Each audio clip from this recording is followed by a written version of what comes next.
Estoy feliz porque tengo en mi programa una persona que yo le digo que es como mi santa. La doctora que me enseñó a estar viva y bien, que me ayudó a gatear con mi hija, que me ayudó a hablar, que me ayudó a escribir, me ayudó a mover mi brazo, me ayudó a caminar, me ayudó a hacer todo en mi vida. Y estamos hablando de todas esas cosas y aprendemos diarios de todo lo que vivimos. Y con ella estoy muy feliz porque está aquí conmigo en mi programa Desde Adentro con Dani.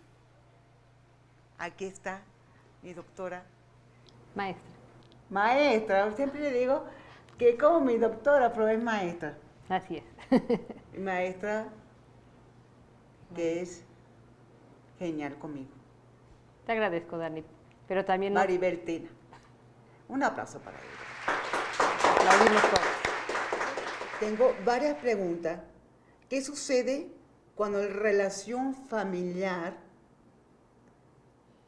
se comporta de una manera indirecta con el enfermo? Ok.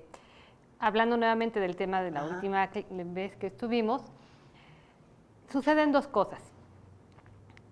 La persona, como quedamos en el programa anterior, Ajá. se hace todas estas preguntas. ¿Qué me sucedió? ¿Por qué me sucedió a mí? ¿Y en dónde estoy y cómo estoy? Ajá. El familiar se hace también las preguntas. ¿Qué sucedió? ¿Por qué nos pasó eso a nosotros como familia? ¿Y cómo va a estar él o ella? ¿No? Que hay muchas diferencias. ¿Sí? Cómo se siente el enfermo, por decir esa palabra que no me gusta de ti tampoco, y por decir la familia, sus pensamientos que son anormales para mí. Pues lo que pasa es que son puntos diferentes en la Diferentes. situación. Los dos están en un proceso, gracias, de caos, Ajá. en un desconocimiento total y absoluto de lo que está sucediendo. Nada más que uno lo está viviendo, lo está sintiendo, lo está pensando, que es la persona que vivió la dificultad dentro de su organismo, en su sistema nervioso. Sí. Y la familia que está viviendo el dolor de ver a su ser querido en esa situación y no entender qué sigue.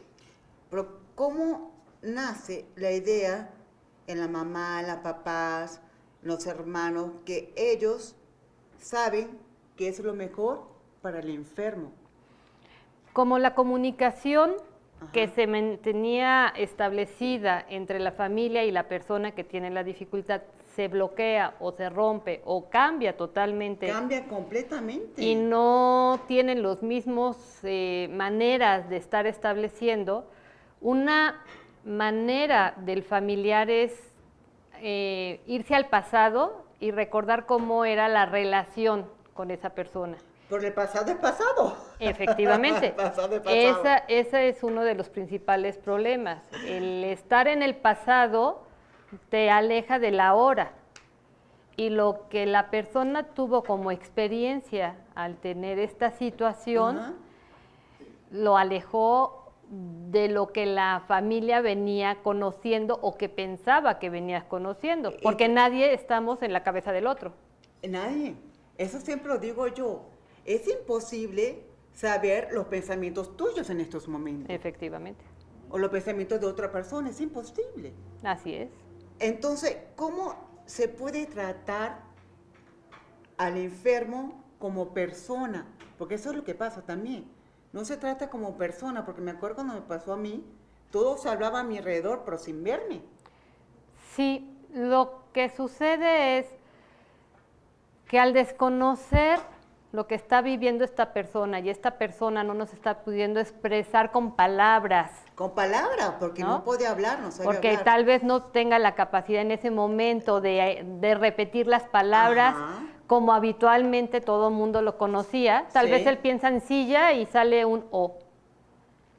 Y eso genera en esa persona también dificultad. Quiero agua y me daban arepas, por decirte algo, venezolano, arepas. Claro. Entonces la familia empieza a tratar de adivinar. Ajá. Y en el adivinar Es imposible. no está observando a la persona. Y si además a veces desde el punto de vista de los profesionales llegan palabras a decir como, bueno, su familiar está como vegetal, entonces para el familiar... Es una palabra horrible. Sí, es un término que se ocupó desde un punto de vista de la función orgánica, pero que no habla en la esencia de la persona.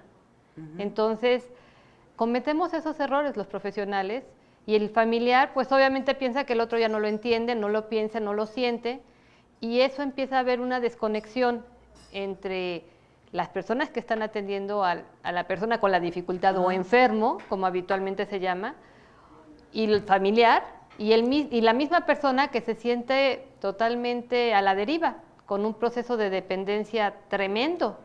Horrible, la dependencia que tenemos que tratar de conocernos y lo que queremos realmente en el momento que lo sentimos. Claro, porque todo el mundo movemos, tú y yo estamos platicando, caminamos, pero realmente no tenemos la conciencia de cómo lo hacemos. Es como tener el pensamiento equivocado. Cuando yo no me puedo mover, no entiendo cuántas partes estoy haciendo para tomar el vaso. Y todo el mundo me dice, pero toma el vaso. Sí, pues eso quisiera, eso es lo que yo quiero hacer. Pero en ese momento pero, ¿cómo? ¿Cómo?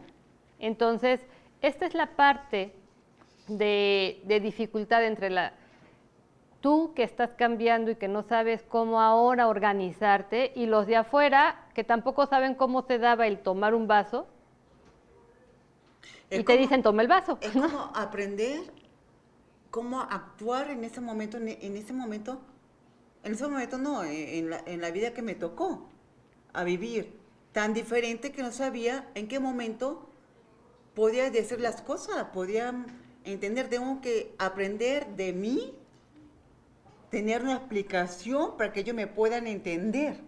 Sí, entonces por eso en este proceso de educación somática lo que hacemos es aprender a aprender, es aprender a entender qué opciones tienes, cómo podemos facilitarte para que eso te simplifique y te lleve a una posición de capacidad y de poder. ¿Cómo vive un enfermo con los conflictos familiares de su entorno? ¿Cómo lo vive él? ¿Cómo lo vive él? Bueno, tú lo sabes mejor que nadie. Sí. Y lo que otros alumnos me han pasado como experiencia es una situación difícil. Muy difícil. La familia está tratando de ponerse de acuerdo y la persona lo que siente es que todo esto se está generado motivado por su situación y él quiere a la familia y no quiere que existan este tipo de dificultades, pero se están dando... Cuando está el conflicto horrible, es cuando sucede la crisis horrible que... Cada persona va a ir manifestando. Hay gente que toda esa tensión y todo ese estrés que se le genera a él o a ella en esa situación. Como a mí, la crisis que me dejaba media tiesa. O perdías el habla. Perdí el habla, la forma de hablar y me tenía que llevar a un hospital. Otras personas viven en empezar a llorar y a llorar y a llorar y a llorar y no parar. Y no poder detenerlo. Otras personas viven convulsiones directamente, dependiendo de la dificultad, porque al final lo que se está estableciendo es un conjunto de presión que ellos mismos no pueden regular y que el familiar muchas veces no se está dando cuenta de esa dificultad. Bueno, ya nos vamos, ya se van ellos a un corte Okay. y ya regresan más con Desde Adentro con Dani. Desde Adentro con Dani.